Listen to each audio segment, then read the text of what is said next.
What's going on, everybody? My name is Cody. It is Friday, and this is the Christian news show that I do every Monday, Wednesday, and Friday. And Jesus loves you, even if you're a douchebag. Truth! And I just want to point out that that is not going to be the permanent intro by any means. Just want everyone to know that Jesus will take you as you are. Fact. And right off the bat, we need to get two news stories out of the way that are just taking the internet by storm, and I have no idea why. I don't understand it at all. First of all, Lance Armstrong had an interview with Oprah Winfrey where he announced that he did drugs while he was cycling.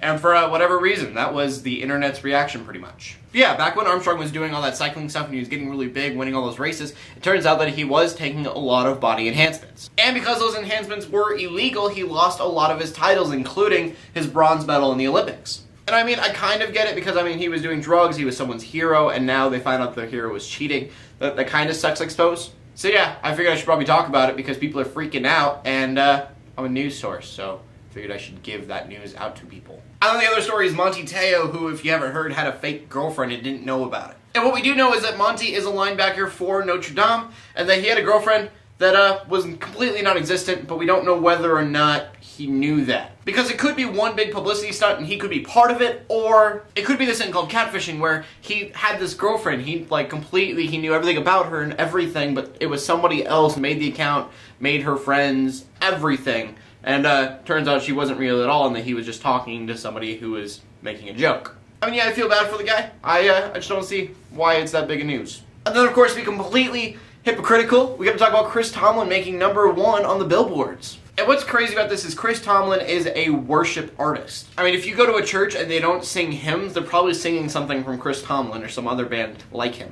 And the reason this gets so big is because he's only the 4th person to ever put out a Christian album that hit #1 on the charts. And so the reason I say that's hypocritical is because I look at other artists that would have hit #1 on the billboards and I always said, that's not news, I don't care. But then it becomes a Christian thing and then I get super excited. But that's just the point. Though I am happy for Chris Tomlin and how far he's going, I'm more happy about the fact that it's a Christian album and that's how far that Christian album is going. It's always kind of crazy because you always hear about Christianity being on the decline in the United States, but you see news stories like this and you see that the Christians that are there are becoming stronger in their faith. And then I kind of want to talk about Obama signing the 23 executive orders on Wednesday. And the reason I say kind of talk about it is because almost everybody already knows that he signed the 23 executive orders to make gun restrictions.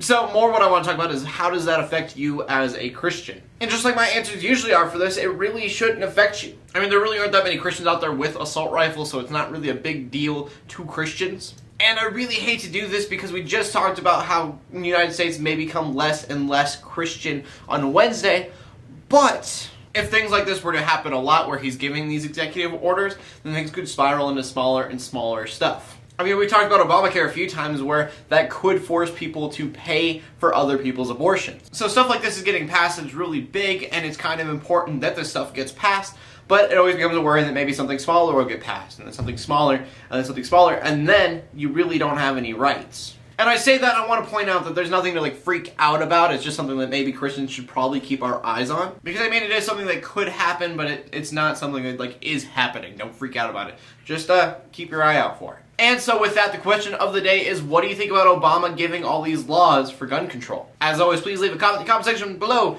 with your answer. Leave a video response if you want to. My name is Cody Armour, bringing news to the Christian community every Monday, Wednesday, and Friday. In closing, let the haters hate, let the Christians praise. Everybody like and subscribe.